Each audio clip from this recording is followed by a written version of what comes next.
Bom dia, pessoal. Boas-vindas. A gente começa hoje o módulo 2 do curso Finanças Sustentáveis da Manhã. O módulo 2 se debruça sobre as políticas nacionais e mercados sustentáveis, reforçando um pouquinho da nossa dinâmica para a gente refrescar a memória. A gente tem primeiro um momento expositivo com o professor, e aí depois a gente tem um momento para perguntas e respostas. Mas, Lucas, você fica à vontade caso você queira interagir durante a sua exposição, viu? A gente vai ter, então, aproximadamente uns 45 minutos de aula e depois uns 20 minutos de perguntas e respostas. A gente faz um intervalo e a gente vai para a segunda aula na sequência hoje com a Linda. Então, já apresentando a nossa aula de hoje, a nossa primeira aula de hoje, a gente vai falar sobre políticas nacionais e instrumentos no Brasil, apresentando políticas públicas brasileiras em clima e finanças sustentáveis, fazendo uma análise dos instrumentos existentes de taxonomia, planos nacionais, subnacionais, fundos públicos e os seus desafios de implementação, com o professor Luca Riso, que é especialista sênior em finanças climáticas do ICS, o Instituto Clima e Sociedade. Ele é advogado, graduado em Direito pela PUC-Rio, com intercâmbio acadêmico em Ciências Sociais na Sciences Po Paris, e mestre em Políticas Internacionais pelo Instituto de Relações Internacionais da PUC-Rio, com uma dissertação sobre financiamento da bioeconomia amazônica. Ele trabalhou em uma multinacional do setor de energia nos escritórios do Rio e de Paris, e por mais de 7 anos foi advogado associado ao escritório Matos Filho, onde assessorou clientes brasileiros e estrangeiros com a captação de recursos dos mercados financeiro e de capitais, e coordenou uma série de iniciativas e publicações envolvendo finanças sustentáveis. Professor Luca, é um prazer contar com você aqui, viu? Qualquer coisa é só me chamar, a Mauri também está aqui de suporte, viu? Então, a palavra é sua. Obrigado.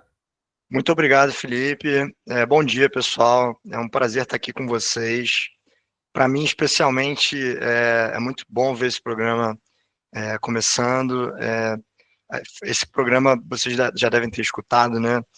Foi uma ideia que surgiu de uma conversa da gente, do Instituto Clima e Sociedade, com a equipe do Museu do Amanhã, porque a gente viu que o Brasil estava discutindo financiamento climático no G20, muita gente querendo aprender, muita gente querendo participar da discussão, era uma agenda nova ainda, e a gente viu que uma forma da gente deixar um legado para a nova geração, para uma nova geração de especialistas, seria criar um curso amplo, que pudesse ser feito assim, online, para que pessoas de diferentes regiões pudessem participar.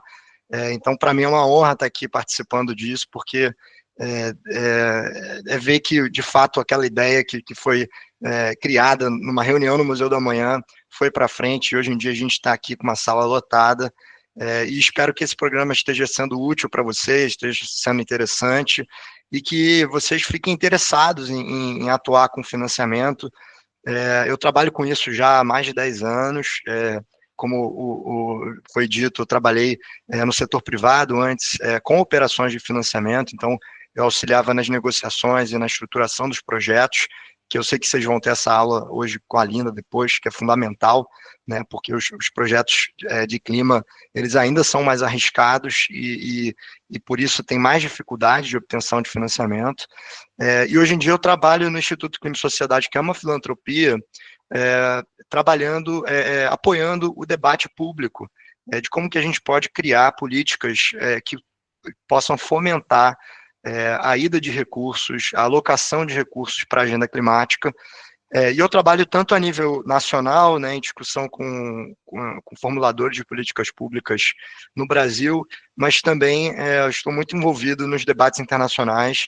Ano passado, com o G20, né, a gente apoiou o governo e alguns atores internacionais com estudos e também na discussão de alguns temas importantes que eu vou até trazer para vocês hoje, e também agora com a COP30, que o Brasil ele tem um grande desafio, né, que é transformar os 300 bilhões de dólares anuais, que foi a meta estabelecida no ano passado, para 1,3 trilhão. Então, de um ano, a gente vai ter que sair de 300 para 1,3, que é um desafio enorme, mas que o Brasil tem toda a capacidade e toda a expectativa, tanto de países em desenvolvimento quanto países desenvolvidos, para levantar e construir essa agenda. Então, com esse breve preâmbulo, eu vou projetar aqui a minha tela.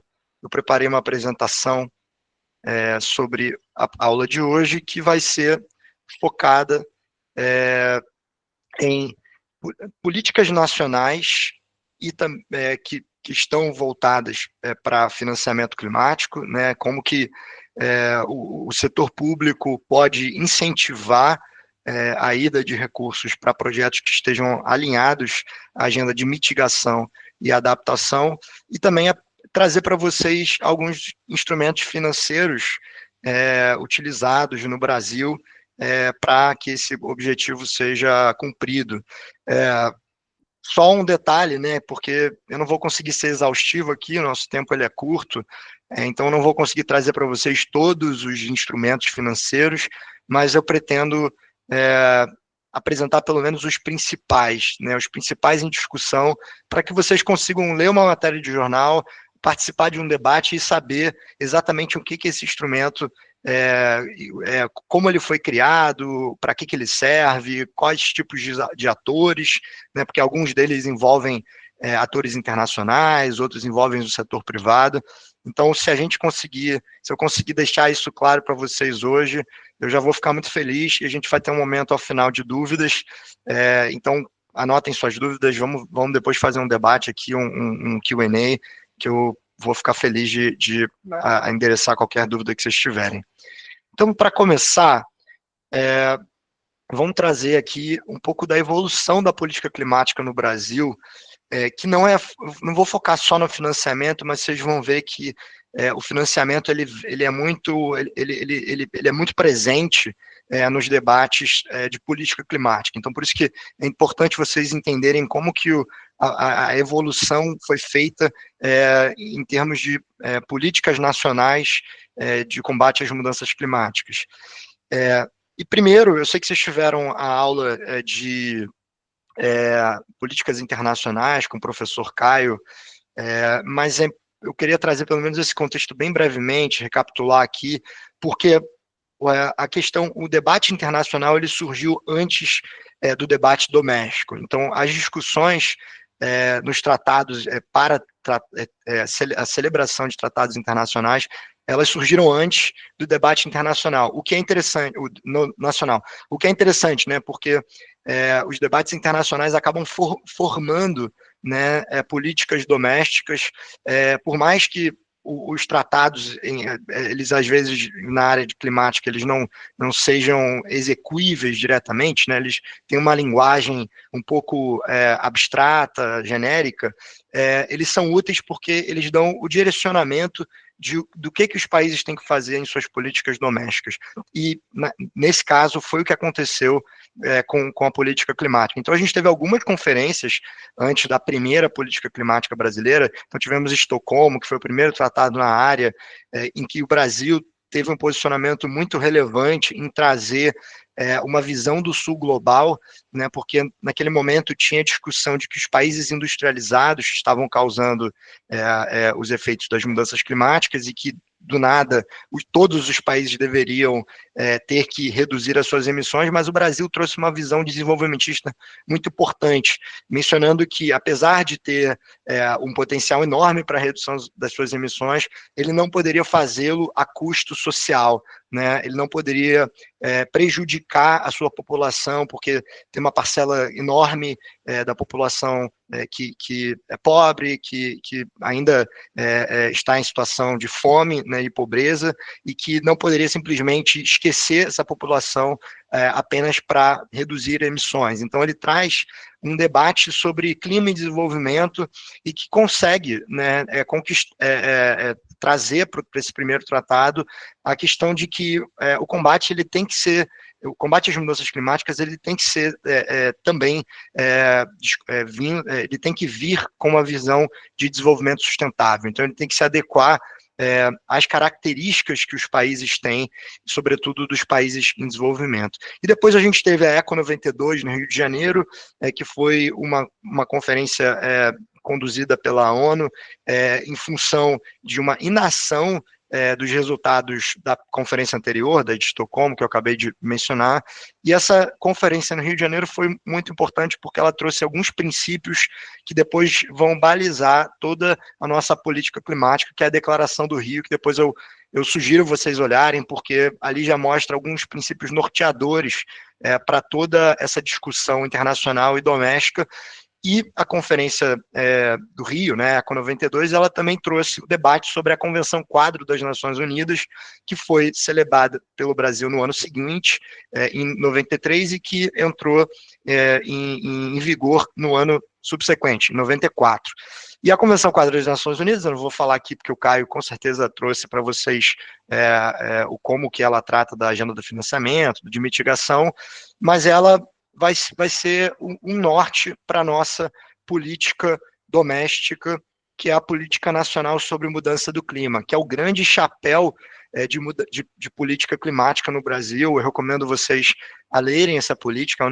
Não é um documento extenso, é um documento que tem ali poucos artigos, ele é bem claro, ele traz todas as diretrizes de que o Brasil tem que performar, né, para combater as emissões e também adaptar, né, os efeitos e os eventos das mudanças climáticas.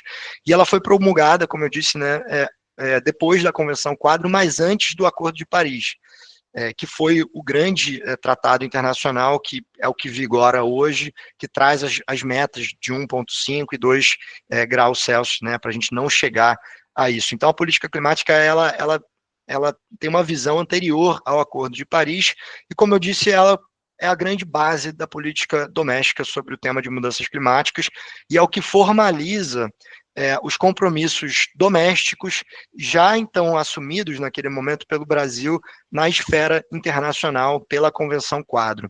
E ela traz definições importantes sobre o que é considerado gases de efeito estufa, o que é considerado mitigação, o que é considerado adaptação. Então, sempre que vocês tiverem dúvida, vocês podem recorrer à política, porque ela traz definições muito claras sobre isso, e ela traz os mecanismos para o Brasil, enquanto um país, olhar para dentro e conseguir mensurar, né, ter os instrumentos que vão calcular quantas emissões estão sendo, quanto CO2 está sendo emitido no país, e também quais são os instrumentos necessários para o combate dessas emissões, para a redução dessas emissões, e é até hoje o único compromisso legal, né, estabelecido por uma lei, porque tem-se lá no seu último artigo que o Brasil ele tem que reduzir suas emissões entre 36% e 38% até 2020, né, o que foi cumprido, mas é interessante porque foi um compromisso que passou no Congresso,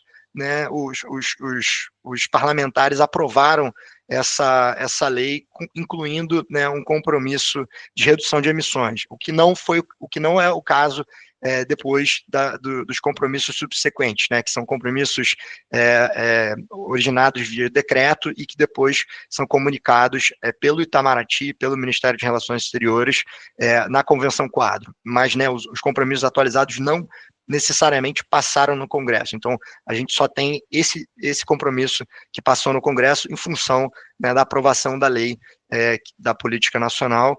E a política nacional ela é regulamentada por um decreto, que é esse 9.578 de 2018, que ele, de tempos em tempos, é atualizado. Também vale a pena vocês depois lerem, porque tem todos os detalhes de como a política nacional deve ser executada.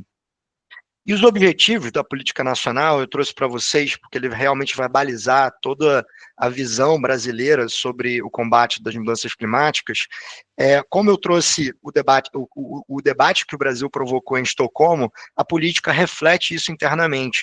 Então, ela traz essa visão desenvolvimentista também muito forte, né? Porque o Brasil, enquanto país em desenvolvimento, com uma parcela grande da população numa escala de pobreza e fome, e também com algumas regiões menos desenvolvidas do que outras, o Brasil ele tem sim que ter o combate às mudanças climáticas, mas ele tem que sempre olhar que esse combate ele tem que vir junto com o desenvolvimento. Então, os objetivos da PNMC, né, que é a sigla que a gente trata essa política, ele traz isso muito forte. Então, tem essa questão de compatibilizar o desenvolvimento econômico-social com o sistema de proteção climático, e aí do lado você tem, né, os objetivos da política nacional sobre mudança do clima, deve estar em consonância com o desenvolvimento sustentável, a fim de buscar o crescimento econômico, a erradicação da pobreza e também a redução das desigualdades sociais, que foi o que vocês viram na aula anterior com o professor Luan, da questão da transição justa, né? E aqui que o Brasil ele é muito importante, o papel do Brasil é muito importante no debate internacional para conseguir imprimir a importância de sempre considerar a redução das desigualdades junto com o combate às mudanças climáticas.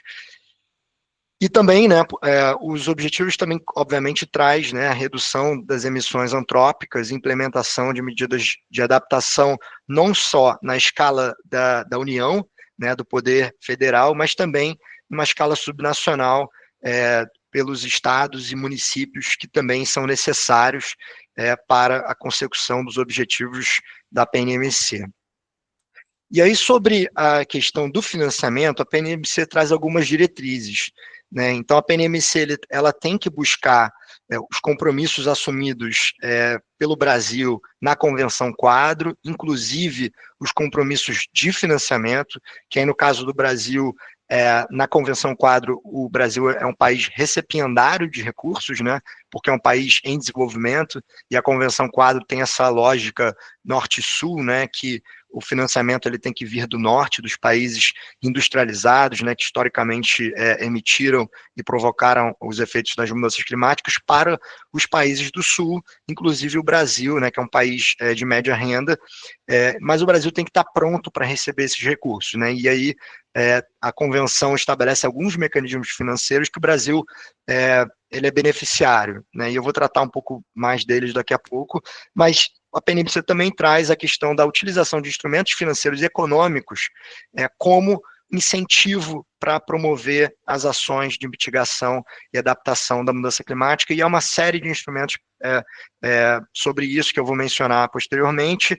E ela também, né, apesar de ser um instrumento nacional doméstico, olhando para dentro, né, ela traz também a questão da promoção da cooperação internacional em todos os níveis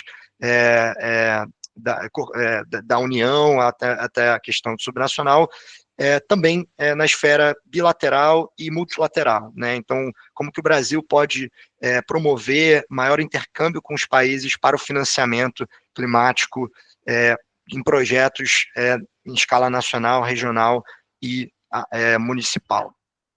E ela também estabelece quais são os principais mecanismos de instrumentos, né, os mecanismos ou instrumentos de financiamento, sendo o Fundo Clima o principal deles, e aí eu vou trazer numa outra parte como que o Fundo Clima funciona, quais são os seus objetivos, mas não somente o Fundo Clima, né, ela traz também que outros instrumentos de medidas fiscais e tributárias podem ser também implementados para remover as emissões, incluindo, né, alíquotas diferenciadas de tributos, né, que é o caso de você reduzir a alíquota para determinados produtos ou serviços que estão alinhados à agenda climática, ou né, aumentar a alíquota para aqueles produtos e serviços que podem causar algum dano às mudanças ao meio ambiente e às mudanças climáticas, e também isenções, né, para esses produtos que são benéficos para a agenda.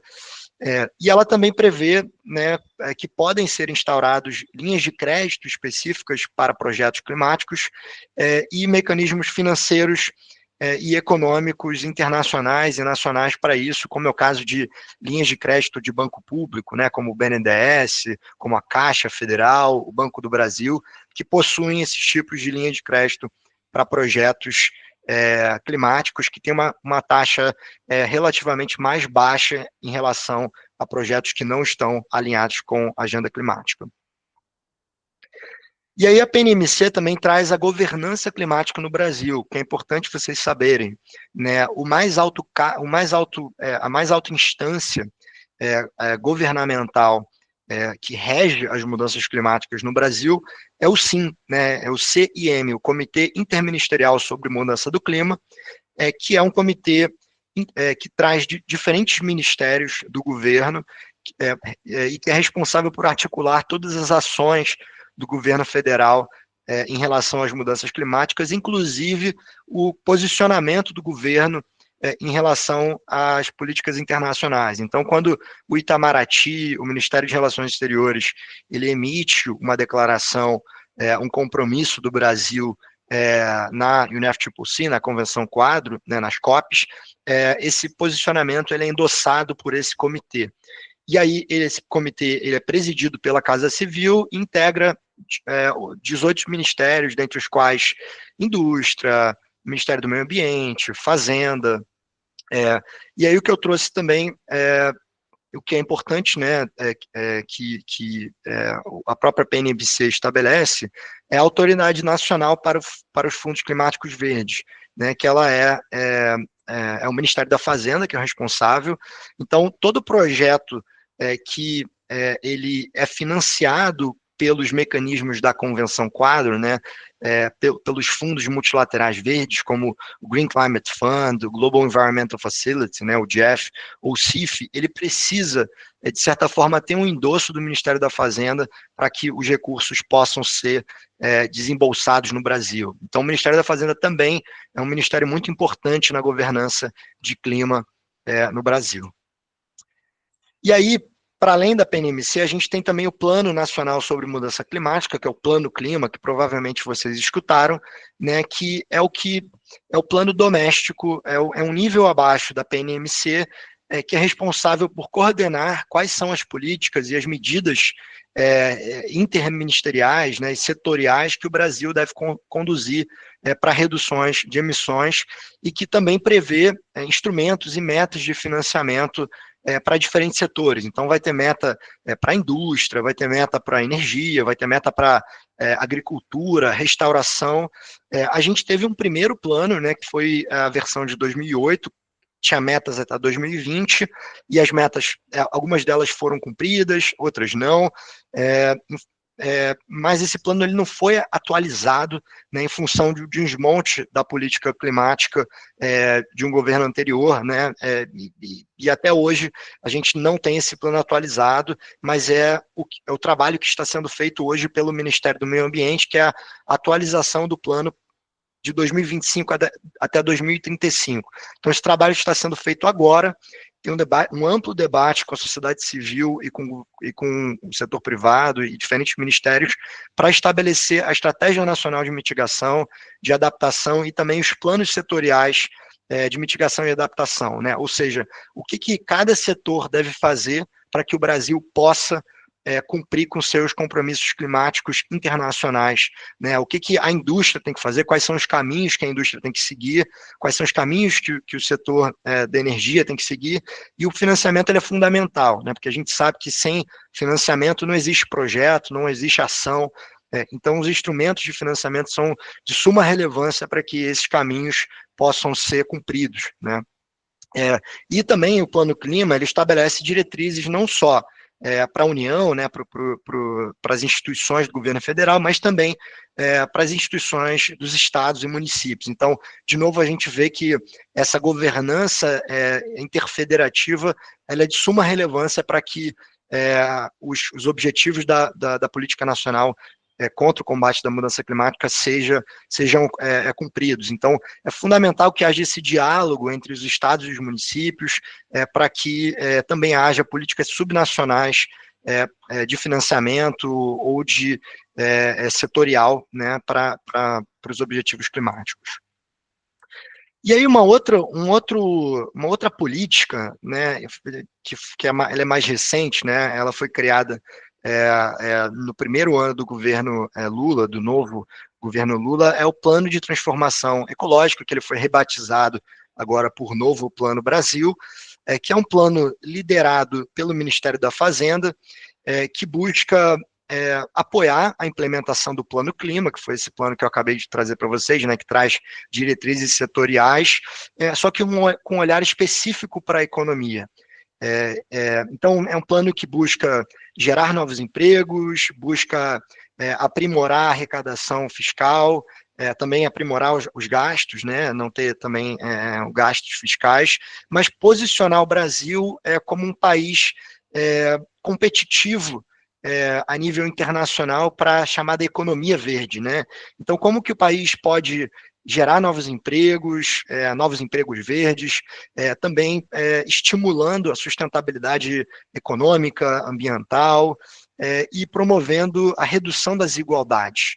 Então, o plano de transformação ecológica, ele possui 6 eixos, e um primeiro eixo é o eixo de finanças sustentáveis, que traz uma série de medidas que o governo deve desenvolver para esses objetivos que eu trouxe, de redução de desemprego, trazer mais financiamento, apoio ao pequeno e médio empresário, apoio às grandes empresas, para que novos setores sejam desenvolvidos no Brasil, e que o Brasil possa surfar a economia verde, que o Brasil tem um grande potencial de trabalhar com setores como de biocombustível, de fertilizantes verdes, de agricultura de baixo carbono, de energias renováveis, e liderar essa agenda a nível internacional e estimular um novo modelo econômico e ser um protagonista, inclusive na agenda internacional, para que outros países possam se posicionar nessa mesma ótica, né? Então, o plano de transformação ecológica é uma política relevante para isso, e no eixo de finanças sustentáveis ele traz a taxonomia sustentável, né, que é um sistema de classificação para identificar a nível doméstico o que é considerado verde e sustentável, né? Então ele não olha só para a questão climática, mas também para a questão social, né? Como que as atividades verdes possam ser inclusivas, numa ótica de gênero e também de pobreza, né, para redução da pobreza. Então, a taxonomia sustentável é esse instrumento que vai qualificar o que é e o que não é sustentável. Ela também traz o EcoInvest Brasil, que é um instrumento inovador que o Brasil criou para alocar recursos públicos e conseguir alavancar recursos privados, né? É um mecanismo de blended finance. Então, para cada R$1 público alocado, a ideia aqui é trazer de 6 a 10 unidades, né? Então, para cada R$1, trazer de 6 a 10 reais do setor privado através de investimentos externos. Então, uma forma de estimular a entrada de recursos internacionais no Brasil para projetos climáticos, e tem também o instrumento da reforma tributária, né, que é o imposto seletivo, que é o imposto que cobra uma alíquota mais alta para aquelas atividades que trazem danos ao meio ambiente, danos à saúde, né? Então o Brasil criou esse tipo de imposto através da reforma tributária que foi aprovada, e que ele pode, né, utilizar em setores que estão impedindo que o Brasil possa cumprir com seus compromissos climáticos.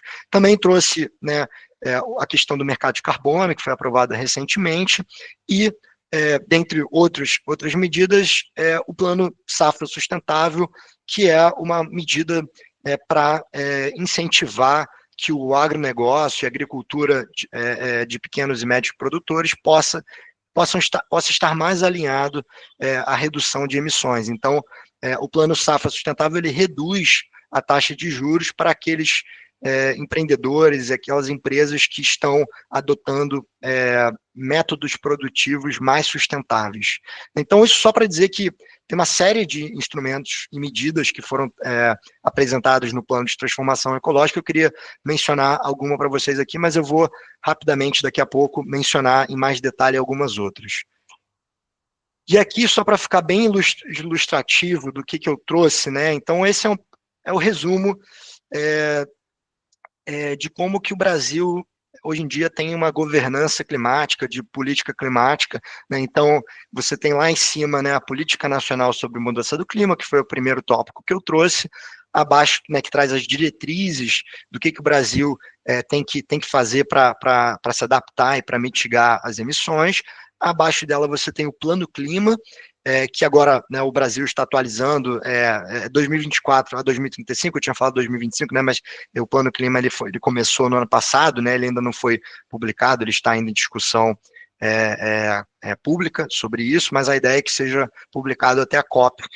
E abaixo do Plano Clima você tem as estratégias nacionais de mitigação e adaptação e os planos setoriais, que ele entra em detalhe no que cada setor e indústria tem que fazer para conseguir cumprir com os objetivos de mitigação e adaptação. E aí você tem uma estratégia transversal e dentro da estratégia você tem os meios de implementação, que são esses instrumentos que eu acabei de mencionar para vocês, alguns deles, né, que estão localizados dentro, né, do plano de transformação ecológica. Então, basicamente, esse que é o desenho da política climática no Brasil, e a ideia, né, é que ela seja construída agora e que ela possa ser implementada e que ela permaneça, né, em próximos governos. Então, que seja uma política de Estado, né, que ela não seja desmantelada, que ela não seja alterada, né, por um próximo governo que entre, né, a ideia é que ela seja de longo prazo. E eu queria trazer rapidamente para vocês o contexto das emissões e também a questão do custo ligado à redução de emissões. Porque se a gente está trazendo o tema de financiamento, a gente tem que entender qual que é a conta do financiamento e também por que financiar o quê, né? Senão fica um debate muito aberto, fica um debate muito genérico. E eu queria que vocês tivessem um pouco a noção dos custos, dos desafios envolvendo os custos, da mensuração dos custos, e quais são os setores prioritários. E aí, para isso, a gente tem que analisar as emissões por setor aqui no Brasil e fazer uma comparação das emissões globais, né? Porque muito do que se discute nas convenções, e é por isso que é importante ter outras visões, né? É uma discussão é uma discussão em torno da transição energética, né? Então, muito do debate travado na Convenção Quadro está associado à transição energética e elétrica, né? Só que no caso do Brasil, se vocês pegarem ali a coluna da direita, a maior parte das emissões está associada ao uso da terra, né? Então, desmatamento florestal e agricultura. Energia é 4% apenas. Então, a maior parte, né, que é o uso da terra, equivale a aproximadamente 1/3, né, das emissões. Então, para a gente, né, não faz tanto sentido a gente focar no debate internacional apenas na questão de transição energética.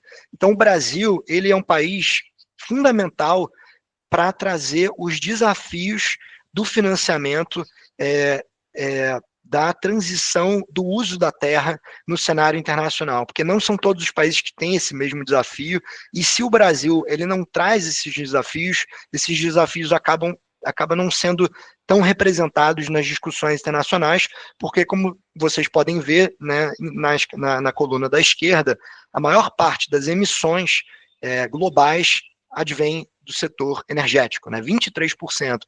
Então, o debate acaba sendo quase monopolizado em torno desse setor e não entra tanto no detalhe dos desafios para a redução de emissões de desmatamento e também da agricultura. Por isso que é fundamental o Brasil ter essa representatividade no debate global.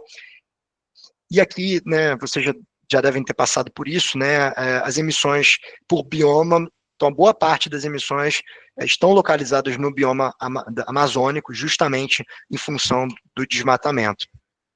E aí, a nível internacional, né, o Brasil se compromete pela sua contribuição nacionalmente determinada, né, que é a NDC, e aí, como eu trouxe para vocês, né, a nível internacional é a NDC, e a nível nacional é o Plano Clima, que vai trazer as diretrizes setoriais para que o Brasil possa cumprir com seus compromissos travados na NDC.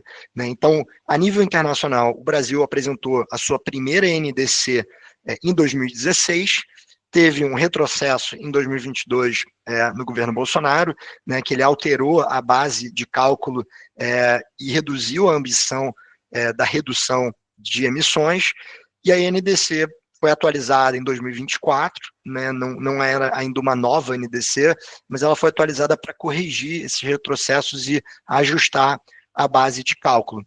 E aí, no ano passado, foi apresentada uma nova NDC, antes da COP29 em Baku, né, no Azerbaijão, e que traz as novas metas que o Brasil se estabeleceu, né, as suas próprias metas, né, porque esse é o interessante da Convenção Quadro, né? Os países estabelecem suas próprias metas, né? Não é a comunidade internacional que estabelece a meta para os países e somente assim foi possível estabelecer um acordo internacional. Então, o Brasil ele estabeleceu a meta de reduzir suas emissões até 67% até 2035, em relação às suas emissões de 2005. E é uma meta que ela é economy-wide, né? Ela é uma meta para toda a economia, ela não foca em um determinado setor, mas a gente sabe que o calcanhar de Aquiles do Brasil, como eu trouxe agora, né, é a questão do uso da terra. Né? E essas metas, para fins de financiamento, elas são incondicionais, né? Elas não dependem de financiamento externo,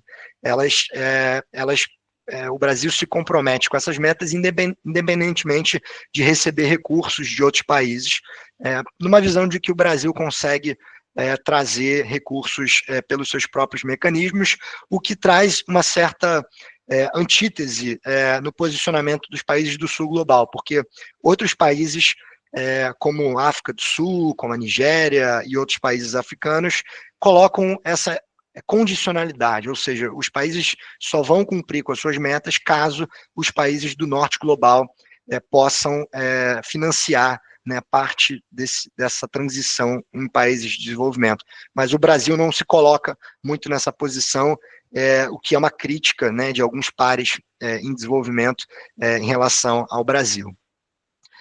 E o custo, né, qual que é o custo para o Brasil cumprir os seus compromissos? Essa é uma grande questão. Não tem um cálculo hoje em dia no Brasil que delimita exatamente esse custo.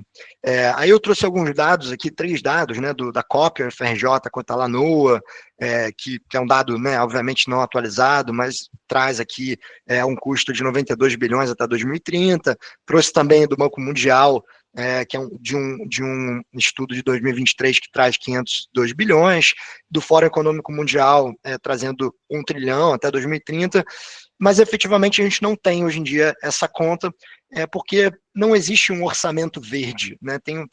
A gente vai ter uma aula sobre isso, né, que a Lavínia vai trazer, dessa questão de como que o Brasil contabiliza isso, mas não existe um tag verde no orçamento público que possa trazer qual que seria esse cálculo. Mas há estimativas, né, essas estimativas elas trazem que o custo é esse quadro que eu trouxe para vocês, né? Então, que 1/3 do que seria a projeção de custo para os setores que são os setores que mais emitem. Então, é uma projeção positiva, né? Porque enquanto esse setor de uso da terra, né, de transição do uso da terra, ele emite quase 70% das emissões, quando a gente vai para os custos são apenas 1/3 do custo estimado. Então, é uma mensagem positiva, né? Que caso se o Brasil conseguir focar nesse setor, não vai ser tão custoso, né, fazer essa transição. E aqui um pouco o foco dos investimentos, né? Trago a título só de curiosidade, quais são os investimentos que precisam ser feitos. Eu não vou ter muito tempo para trazer isso. Acho que vocês já devem ter debatido isso, ou vou ter um debate sobre, né, quais são os projetos no Brasil que têm que ser desenvolvidos, mas, por exemplo, redução de desmatamento é a prioridade 1, né, e isso é o que está sendo discutido agora no Plano Clima, que vai ser aprovado e que espera-se, né, ser publicado até o fim do ano. E agora eu vou trazer aqui, nessa reta final, tenho aproximadamente 10 minutos para falar sobre os instrumentos, os principais instrumentos. Então, como eu já trouxe, né, o Fundo Clima é o principal instrumento, ele foi criado pela Política Nacional de Mudanças Climáticas, ele é um fundo que, apesar desse nome, né, ele não é um fundo de investimento. Então, como vocês já devem ter visto, né, tem lá XP, BTG, que são essas gestoras, elas oferecem produtos, né, fundos de investimento. Você pode ter um fundo que investe em projetos verdes, um fundo de renda fixa. O Fundo Clima não é isso, tá? Não é um fundo que a gente pode investir, que a pessoa física pode investir.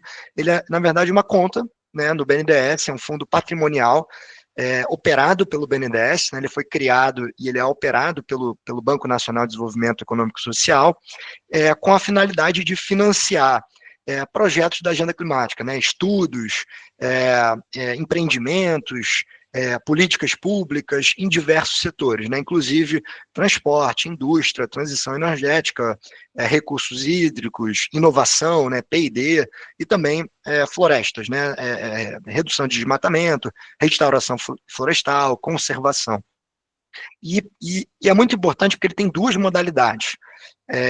Na verdade, eu trouxe que ele é operado pelo BNDES, mas ele não é exclusivamente operado pelo BNDES, vai depender da modalidade do instrumento. Então, ele tem a modalidade reembolsável, né, que é a modalidade que é feito um empréstimo e que a pessoa que pegou o empréstimo ela tem que devolver, ela tem que repagar aquela dívida com juros, né, é um juros mais baixo, mas tem os juros, e essa modalidade ela é operada pelo BNDES. Então, o empreendedor, né, o pequeno e médio empreendedor ou o grande empreendedor, ele vai para o BNDES, negocia um contrato com o BNDES e ele recebe esses recursos. Né? Os projetos do BNDES geralmente vão até 500 milhões de reais, e é um fundo muito utilizado hoje em dia. Então, o Fundo Clima ele é o maior instrumento de financiamento climático no Brasil e talvez no mundo. Né? Porque, no mundo, não sei, porque a gente tem alguns fundos em dólar, né, que trazem uma disparidade cambial, mas na América Latina, certamente sim. E aí você tem os recursos não reembolsáveis, né, que são doações, ou seja, o fundo ele provê recursos, mas ele não recebe nada em troca, é fundo perdido, né, uma doação, e esse caso ele é gerido pelo MMA, pelo Ministério do Meio Ambiente. Só que são projetos menores, né, projetos da sociedade civil, projetos de instituições sem fins lucrativos, projetos do governo, né, geralmente até 800 mil reais, e diferentemente do BNDES, são editais, né, editais que abrem ano a ano. E aí os desafios do Fundo Clima, na questão reembolsável, né, dos fundos operados pelo BNDES, é que eles exigem garantias, né? Por exemplo, eles exigem 120% de garantia do que vai ser desembolsado, o que para projetos na agenda climática é um grande desafio, porque o projeto geralmente ainda está em fase embrionária, ele ainda não tem uma receita, então ele não consegue dar os recursos que vão ser recebidos por aquele projeto em garantia, porque o projeto ainda está em fase de teste, geralmente é uma startup, então as ações daquela empresa não valem muito, então tem esse desafio, né, que para você desembolsar Fundo Clima, você precisa de garantia, e esse hoje é um dos maiores gargalos para o Fundo Clima. E tem também outro desafio, que é a questão de que você não pode usar Fundo Clima para pagar dívidas anteriores.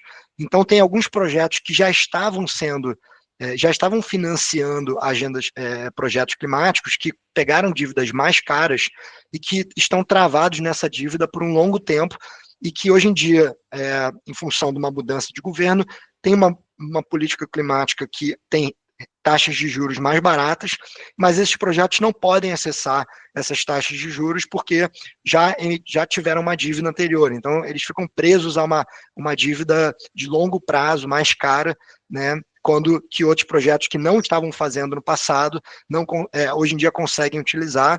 E na parte dos não reembolsáveis, nas doações, né, o orçamento é muito pequeno, é apenas 5 milhões, né, nessa última chamada, e os recursos poderiam ser utilizados de forma mais inovadora para trazer o setor privado, para incentivar mais inovação, mas é uma linha de recursos muito, muito enxuta.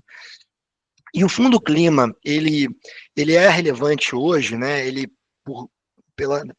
há muito tempo na sua existência, ele quase não era operado, mas nessa nova política, né, a política do governo Lula, ele foi reabastecido pelos títulos soberanos sustentáveis, né, que foi foram duas emissões que o Brasil emitiu no mercado internacional, ou seja, o Brasil contraiu uma dívida com investidores internacionais, foram duas, né? Uma em 2023 no valor de 2 bilhões de reais e outra em 2024 no valor de 2 bilhões de reais, não, de dólares, né? As duas em dólares, que equivalem mais ou menos somadas a 20 bilhões de reais, e esses recursos foram direcionados para o Fundo Clima. Então, antes o Fundo Clima quase não operava, e agora o Fundo Clima recebeu 20 bilhões de reais para financiar projetos no Brasil. Então, ele se transformou no maior instrumento da América Latina vinculado ao clima, graças a essa emissão de títulos soberanos, né? E aí um outro instrumento é o Fundo Amazônia, né, que é um instrumento que foi proposto pelo governo brasileiro na COP12, em 2006, em Nairobi, que foi um instrumento muito inovador, que ele reflete a ótica do REDD+, né, do desmatamento evitado, porque o Brasil tinha passado por um momento de êxito da sua política de redução de desmatamento, né, tinha um período que o Brasil tinha uma alta taxa de desmatamento, mas em função de uma nova política conduzida pela então ministra Marina Silva, em apoio com João Paulo Capobianco, eles criaram um mecanismo de monitoramento e penalização do desmatamento que reduziu o desmatamento consideravelmente. Então, se você olhar o gráfico, você vê nitidamente esse período. E aí, em função dessa redução de desmatamento, o Brasil propôs internacionalmente um mecanismo que remunerasse o desmatamento evitado, né? Enquanto que o Brasil deixou de desmatar, e aí você tem países que financiam pagam, né, como se fosse um resultado, né? Então, Brasil, você desmatou X%, então eu vou te pagar X dólares por esse desmatamento. E aí o Fundo Amazônia, ele é esse tipo de instrumento, né? É um instrumento que ele inicialmente captou com outros países, né? Então a Alemanha e a Noruega foram os países que inauguraram esse mecanismo, né? Então eles doaram recursos para o Brasil para esse fundo, e depois esse fundo foi aberto para outros países e também iniciativa privada, setor corporativo, não iniciativa privada, né? Mas se uma empresa quiser, ela pode doar. Mas a gente tem o exemplo da Petrobras, por exemplo, que já doou recursos para o Fundo Amazônia. E o Fundo Amazônia, ele financia projetos no Brasil, né, com doações para monitorar o combate ao desmatamento, para prevenir que haja desmatamento. E aí um outro mecanismo também criado recentemente é a Plataforma Brasil de Investimento para a Transformação Ecológica, né, em inglês é a BIP, que é a Brazilian Investment Platform, que é uma plataforma que ela traz projetos, né, ela define projetos prioritários para o Brasil em diferentes setores, né, setores de energia, indústria e soluções baseadas na natureza, e ela junta esses projetos no Brasil com investidores internacionais de diferentes segmentos. Então, bancos multilaterais, fundos climáticos multilaterais, investidores do setor privado. Então, ela tem esse termo matchmaking, né? Ela junta projetos e investidores. Então, uma forma que o Brasil criou para meio que fazer uma exposição de quais são os projetos prioritários para que o Brasil possa cumprir com a sua agenda de clima, né, com o seu plano clima, e assim trazer recurso para o Brasil para financiar esses projetos. Foi, né, um debate que o Brasil colocou no G20 e o Brasil conseguiu declarações dos líderes no G20 reconhecendo que esse seria um instrumento estratégico para outros países, e o Brasil não só recomendou esse instrumento, como também apresentou uma ação, né, um exemplo doméstico disso, né? Então, a BIP, né, essa plataforma, ela é um desdobramento das discussões do G20 e que está sendo bem vista porque ela traz recursos para o Brasil para financiar os seus projetos. E aí, por fim, né, tem o TFFF, que eu não vou ter muito tempo para trazer aqui, mas eu queria só que vocês reconhecessem esse instrumento, que é um instrumento que o Brasil está apresentando para a COP30, que é um fundo global muito ambicioso, de 125 bilhões de dólares, 25 bilhões vão ser captados com países, né, quase a fundo perdido, e 100 bilhões vão ser captados com investidores internacionais. Esse fundo vai investir em títulos de governos, né, de baixo risco, e aí o recurso que é originado desses investimentos, parte vai remunerar os investidores que investiram esses 125 bilhões, e parte vai remunerar os países que estão conservando as suas florestas tropicais, né, inclusive o Brasil. Então, esse também pode ser um instrumento que, se bem estruturado, né, ele ainda está em fase de negociação, né, mas o governo quer apresentar na COP30 ele quase em operação, vai ser um instrumento que pode trazer recursos para a agenda de conservação de floresta no Brasil, e tem uma previsão de que 20% dos recursos que entrarem no Brasil sejam direcionados para comunidades e povos indígenas, né, comunidades tradicionais e povos indígenas, o que é muito relevante, né, porque vai ser uma fonte previsível de financiamento e de recursos para esse tipo de projeto, né, projeto comunitário. E, por fim, para terminar, a questão do financiamento subnacional, né, que, como eu trouxe para vocês, a política de clima ela tem que trazer também a atuação e a iniciativa de entidades subnacionais, e tem toda a política de desenvolvimento regional, com instituições exclusivas para esse fim, como os bancos subnacionais de desenvolvimento, né, o BRDE, que é do Extremo Sul, né, que é uma instituição que financia projetos no Sul, o BDMG, que é uma instituição que financia projetos em Minas, e o BANDES, que é um banco de desenvolvimento que financia projetos no Espírito Santo. E essas instituições têm sido muito ativas, né, no financiamento, na assistência técnica, na catalisação de recursos privados, e também crédito emergencial para resposta a desastres climáticos, facilitando, né, que esses projetos ligados na agenda climática subnacional possam ser financiados. Então, o financiamento subnacional também é de suma relevância na nossa política climática como um todo.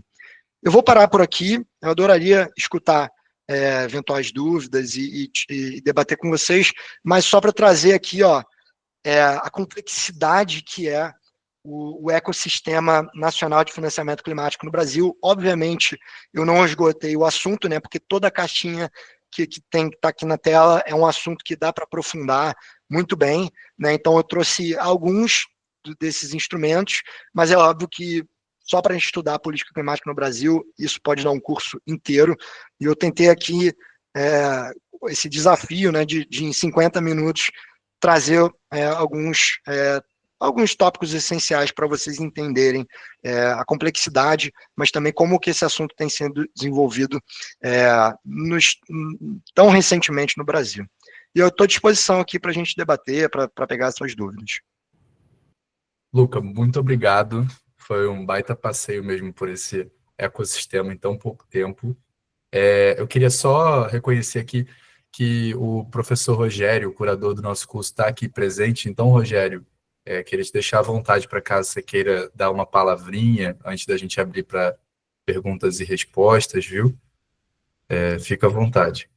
Obrigado, Felipe. Não, eu só queria agradecer mais uma vez o Luca, não só por ter respondido rapidamente a um pedido de reestruturar o período dele, mas por essa excelente aula Eu entrei um pouco atrasado, mas eu que assisti fiquei realmente muito bem impressionado. Obrigado, Luca.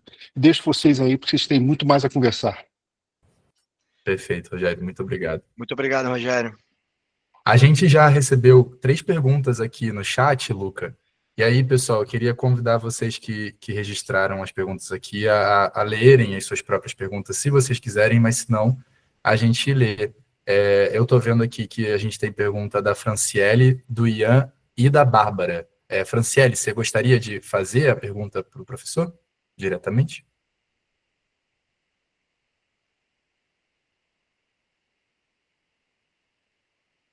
Cadê você? Eu estava te vendo agora e a gente não está te ouvindo. Tá mutado. Você consegue desmutar? Eu acho que foi alguma questão operacional mesmo, Franciele. Acho que se você quiser sair e entrar, eu acho que pode. Voltar assim. Isso. Enquanto isso, Ian, você quer fazer a sua pergunta? Aí a gente volta com a Franciele depois. Bom dia, gente. Agradeço, Luca. Sou um grande admirador do seu trabalho. E eu acho que a minha questão ficou mais para o finalzinho, né, no seu penúltimo slide, sobre financiamento subnacional. E aí eu queria que você comentasse, né, um pouco sobre quais são esses aspectos que você percebe de lacunas para que esses governos subnacionais acompanhem essas políticas ou esses planos, ou para elaborar os seus planos, considerando que muitas cidades não têm Secretaria de Meio Ambiente, ou que o Estado em si não tem um plano bom de integração regional, ou que esteja passando por uma questão de recuperação fiscal, né? Então, eu queria que você trouxesse um pouco de exemplos mesmo para a gente entender como está funcionando isso. Obrigada. Muito obrigado, Ian. Excelente pergunta. Eu diria que o principal desafio, um dos principais, né? Vou trazer alguns, mas assim, um desafio que eu enfatizo bastante é a questão da capacitação técnica dos estados e municípios. E aqui eu queria trazer um exemplo que demonstra isso, que é a questão dos fundos soberanos. Fundos soberanos são fundos criados para receber recursos de royalties, de mineração, de óleo e gás, de atividades que geralmente estão explorando recursos de estados e municípios, que são altamente lucrativos e que parte desses recursos deveriam ir para os estados e municípios para eles financiarem o seu futuro. Só que esses fundos foram criados para justamente os estados e municípios não utilizarem esses fundos para pagar suas dívidas ou apenas o seu pessoal, né? Mas sim para desenvolvimento, né? Para desenvolver novos setores, novas iniciativas, novos projetos. E o Brasil tem alguns fundos soberanos, muitos deles municipais, fundos que costumam chegar na escala de bilhões de reais, só que esses fundos não têm uma equipe especializada que possa fazer a alocação deles. Muitas vezes, as prefeituras têm uma pessoa que cuida desse fundo bilionário, mas também a pessoa por contratar o prestador de serviço que limpa a secretaria. Então, assim, é um fundo que geralmente demanda uma qualificação técnica altíssima, porque ele pode ser utilizado de forma completamente inovadora, e a gente tem alguns exemplos que eu não vou poder mencionar, mas o Bandes tem feito isso, mas por falta de capacidade técnica e de qualificação, e até mesmo de recurso, né, para contratar uma pessoa para cuidar e para gerir esses fundos, eles não conseguem utilizar de forma inovadora. Então, os fundos acabam sendo utilizados para pagamento de festas, para pagamento de eventos, e não para a finalidade que deveria ser financiar projetos climáticos, financiar startups, financiar comunidades indígenas que estão fazendo o seu trabalho de proteger a floresta, por exemplo. Então, essa questão da capacitação ela é fundamental.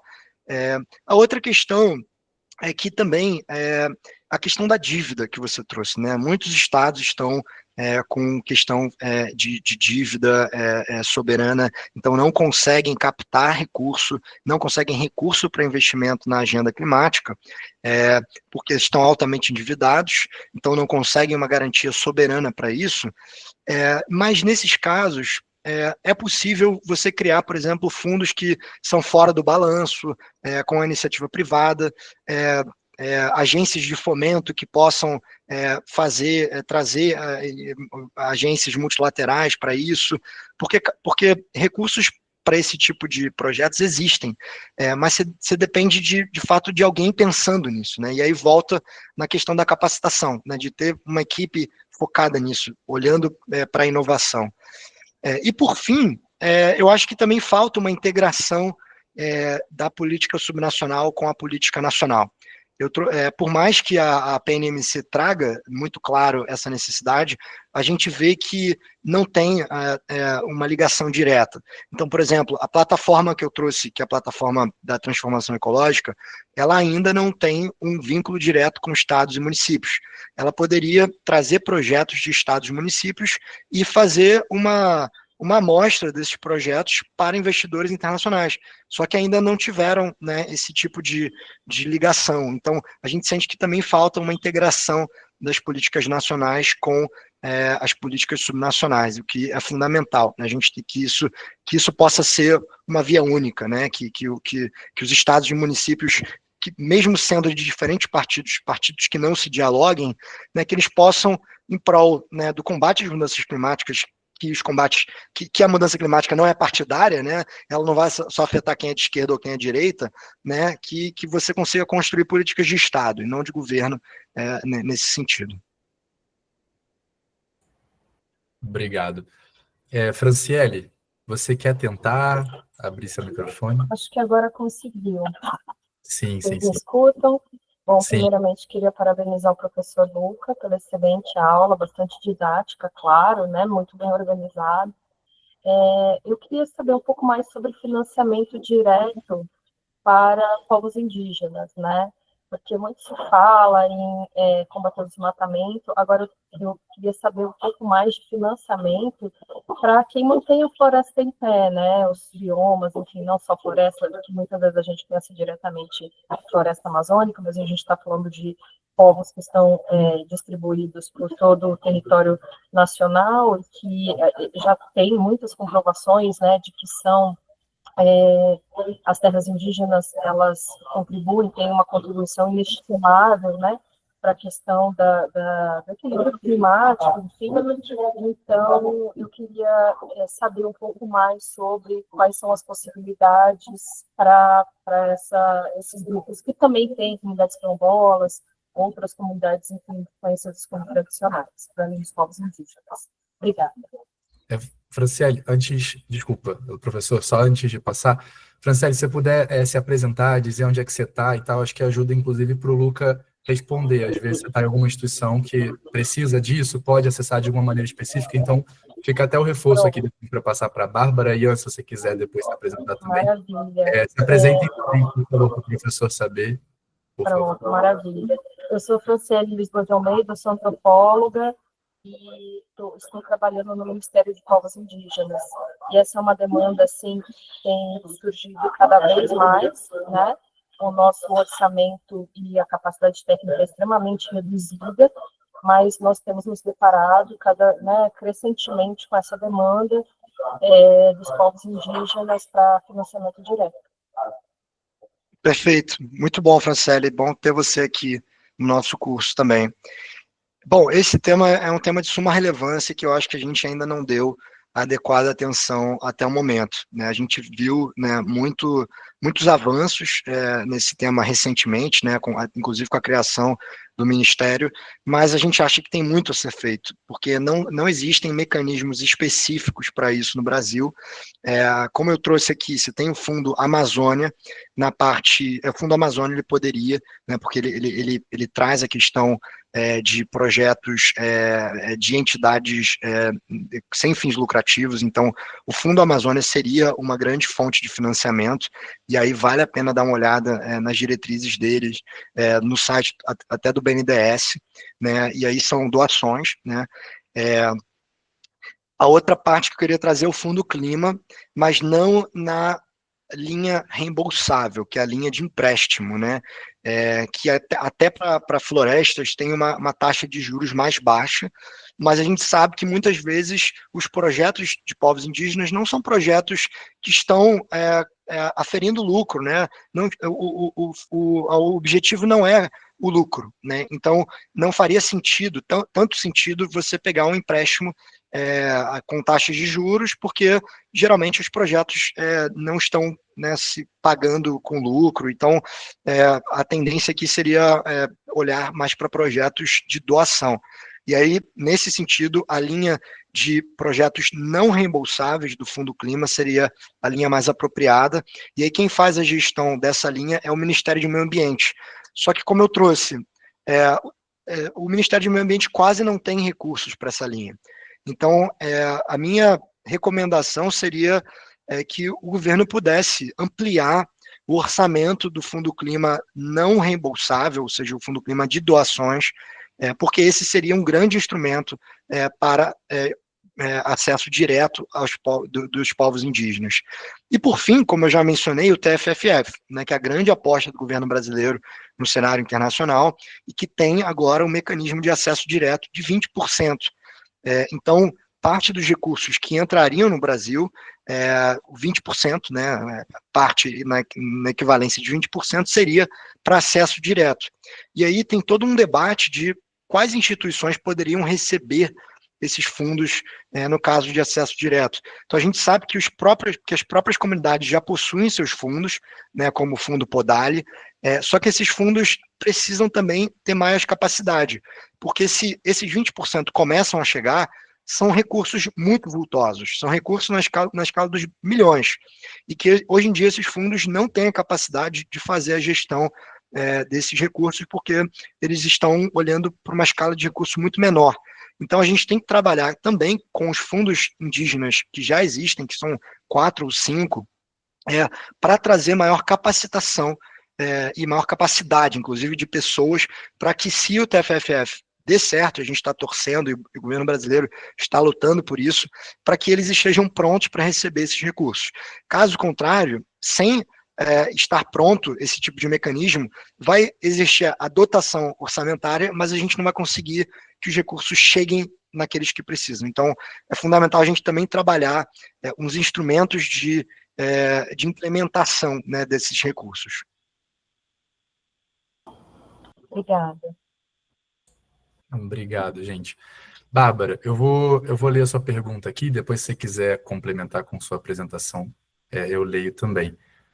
Professor Luca, a Bárbara perguntou se o FUNBio, o Fundo Brasileiro para a Biodiversidade, se enquadra ou complementa a Política Nacional de Mudança do Clima. Sim, obrigado, Bárbara. Sim, o FUNBio complementa a política de mudança do clima.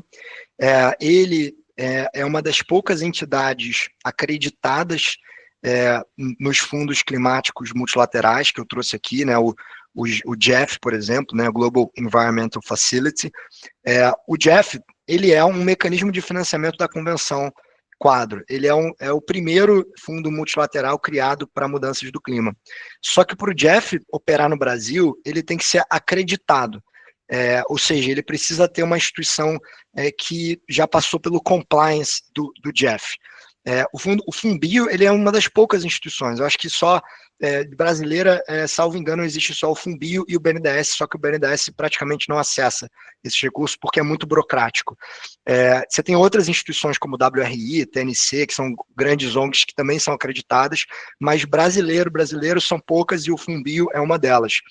Então, o FUNBio, ele é um excelente repassador de recursos para projetos climáticos. É um dos maiores também mecanismos privados, né, uma OCIP, de repasse de recursos. Então, ele é fundamental, ele financia projetos também sem fins lucrativos, e aí, fazendo a ponte entre as perguntas, ele também pode financiar projetos indígenas, e ele dá doações, né? Ele dá doações tanto para projetos sem fins lucrativos, quanto também para projetos de governo.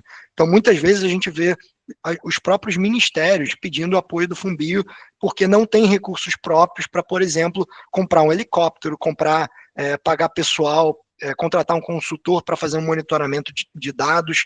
Então, a gente vê que esses mecanismos, ainda que sejam privados, eles complementam a política nacional em função de não ser reservado o adequado orçamento público para essas instituições funcionarem.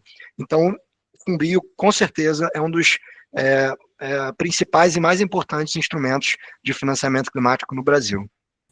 Obrigado, Lucas. Só para complementar, a Bárbara falou aqui no chat que ela tem um projeto de pesquisa na área de reflorestamento de ecossistemas costeiros, manguezais do Brasil, e atualmente faz parte de um grupo de pesquisa na China. Então, estou entendendo que você está até na China agora, né, Bárbara? E interessa a ela o tema de carbono azul e como que será implementado no mercado voluntário aqui no Brasil. Obrigado, Bárbara. Obrigado, Luca. Muito legal, Bárbara. Você deve estar tarde aí, então agradeço pela sua disponibilidade no curso. Obrigado. Dandara. Dandara, você quer falar diretamente com o Luca? Quer que eu leia para você? Fica à vontade, viu? Abrir sua câmera, seu microfone, se apresentar. A câmera, ela tá, não vai funcionar aqui agora, mas tudo bem. Bom dia. Eu quero que o Luca, se ele puder comentar, vou ser bem breve, assim, para aproveitar mais o tempo, porque até mesmo a sua formação, né? Eu vi que você tem um mestrado, né, nessa área, então, sobre financiamento, sabe, sobre bioeconomia, né, amazônica, você comentar alguns aspectos, né, como... Eu posso falar de 1 hora sobre esse tema, porque é um tema que muito me interessa, né? Foi objeto da minha dissertação de mestrado. E é importante dizer, desde a minha dissertação até hoje em dia, que o assunto avançou bastante, felizmente, porque o Brasil trouxe a bioeconomia para o centro do G20, ele criou uma iniciativa de bioeconomia no G20, então pela primeira vez o G20 discutiu bioeconomia, e pela primeira vez na história internacional teve um acordo sobre bioeconomia, então teve líderes do G20 trazendo a importância do financiamento da bioeconomia, e o Brasil depois criou a sua política, né, a política nacional da bioeconomia, que traz diretrizes tanto para a sociobio, né, que são os projetos comunitários e de cadeias da sociobiodiversidade, quanto projetos também bioeconomia de cunho biotecnológico, né, projetos grandes. Na parte da sociobio, há uma série de desafios, de escala desde logística, né, os produtos da sociobiodiversidade, cacau, o açaí, enfim, diversos outros produtos, têm os desafios de chegarem aos centros comerciais, né? Então tem todo o desafio logístico de como é que você consegue transportar esses produtos da Amazônia para os grandes centros comerciais, então Rio, São Paulo, ou os mercados internacionais. Tem um desafio de demanda, né? Que o pessoal não sabe a relevância desses produtos, a riqueza nutricional desses produtos. Então tem o caso, né, dos hotéis no Pará que oferecem castanhas importadas em vez de oferecer as próprias castanhas, né? Então tem desafios logísticos de demanda, né, que acaba reduzindo a receita, né, desses projetos, e os desafios de financiamento, né, que muitas vezes esses projetos, como eu disse, eles não são tão lucrativos, então as taxas de juros são altíssimas para esses projetos.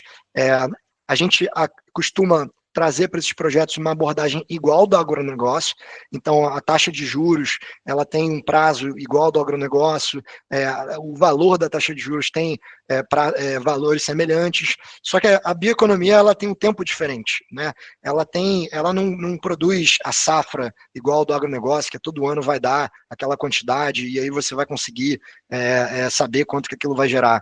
Não, a bioeconomia, ela tem um tempo completamente diferente, então o financiamento, ele deveria também ter tempos diferentes, né? Deveria ter um prazo de carência maior, deveria ter uma flexibilidade na questão do pagamento de juros, pode ter um mês que consegue pagar mais, pode ter um mês que consegue pagar menos.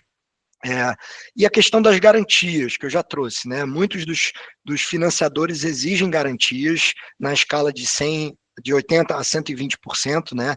E os projetos de bioeconomia não têm, muitas vezes, ativos, né, da sociobioeconomia. São pequenos produtores que têm alguns produtos, geralmente, uma colheita manual, né, e que não vão ter ali uma grande máquina, não vão ter uma grande propriedade ou um grande fluxo de recebíveis para dar como garantia para o financiador.